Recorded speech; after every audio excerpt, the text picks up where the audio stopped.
ထိုင်းလို့ချောတီလာတီကိုပဲလို့ပြောလဲပေါ့နော်ချောတဲ့လာတွေကိုဆွေ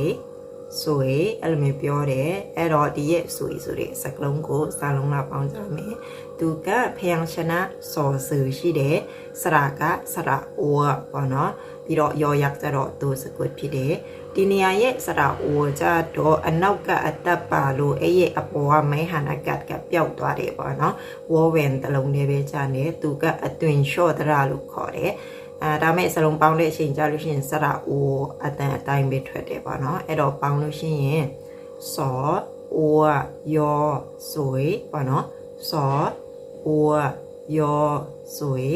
စောအိုးယောဆွေပေါ့နော်အဲ့ဒါကြတော့ဆွေဆိုတဲ့စကလုံးပါဆွေဆိုကြတော့ချောတီလာတီပေါ့နော်ကဲဒီနေ့တော့ဒီလောက်နဲ့ပဲဆုံးတန်းလိုက်မယ်ဒီလိုထိုင်းစာလုံးပေါင်းပါတင်ပေးရကြိုက်နေတဲ့လို့ရှိရင် like and share လေးလုပ်ပေးပါပြီးတော့ follow လေးလည်းလုပ်ထားပေးပါเนาะအားလုံးကိုကျေးဇူးတင်ပါတယ်